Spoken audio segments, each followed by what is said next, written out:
বিসমিল্লাহির রহমানির রহিম। আজকের নাগরিক শোক সভার সম্মানিত সভাপতি BNP chairman mister Tarique Rahman, বিএনপির মহাসচিব মিস্টার মির্জা ফখরুল ইসলাম আলমগীর এবং distinguished citizens of the country, আসসালামু আলাইকুম। আজ আমরা শোক ও শ্রদ্ধার সাথে স্মরণ করছি বাংলাদেশের 3 বারের সাবেক প্রধানমন্ত্রী দেশনেত্রী বেগম খালেদা জিয়াকে।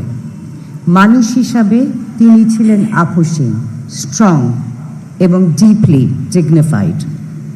বাংলাদেশের বিজনেস এবং ইকোনমি ডেভেলপমেন্টের জন্য বেগম খালেদা জিয়ার কন্ট্রিবিউশন ছিল fur reaching.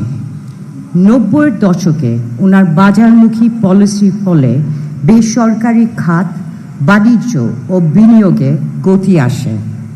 VAT policy, reformation of financial sector, privatization board এবং Securities and Exchange Commission establish করার মাধ্যমে ইকোনমি ইনস্টিটিউশনালি শক্তিশালী হয়। রেমিটেন্স এবং এক্সপোর্ট গ্রোথে ডেভেলপমেন্টকে আরও ত্বরান্বিত করে। RMG সেক্টরে ওনার কন্ট্রিবিউশন বিশেষভাবে স্মরণীয়।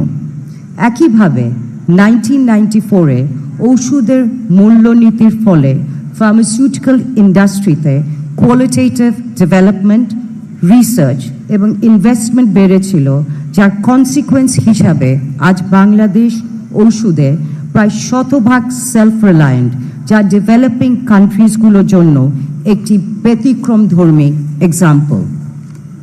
বেগম খালেদা জিয়া সবসময় বিশ্বাস করতেন বিজনেস হতে হবে নৈতিকতার সাথে, আর development must be based on values. আর এই ভ্যালিউজগুলোর রিফ্লেকশন আমি খুব কাছ থেকে দেখেছি আমার বাবা ট্রান্সকম গ্রুপের ফাউন্ডার চেয়ারম্যান প্রয়াত লতিফুর রহমানের জীবন ও কর্মে। আমি পার্সোনালি অনেকবার আমার বাবার কাছে শুনেছি বেগম খালেদা জিয়া সবসময় এথিক্যালি এবং সঠিক পথে বিজনেস করার ব্যাপারে ব্যবসায়ীদের অনুপ্রেরণা দিতেন।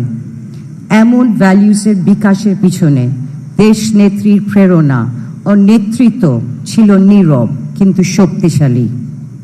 সম্মানিত উপস্থিতি, বেগম খালেদা জিয়া আজ নেই, কিন্তু ওনার ত্যাগ, ওনার দৃঢ়তা এবং নীরব সাহস বেঁচে থাকবে। বাংলাদেশ ওনাকে হারায়নি, বাংলাদেশ ওনাকে ইতিহাসে অমর করেছে। আল্লাহ তাআলা ওনাকে জান্নাতুল ফেরদৌস নসিব করুন, আমিন।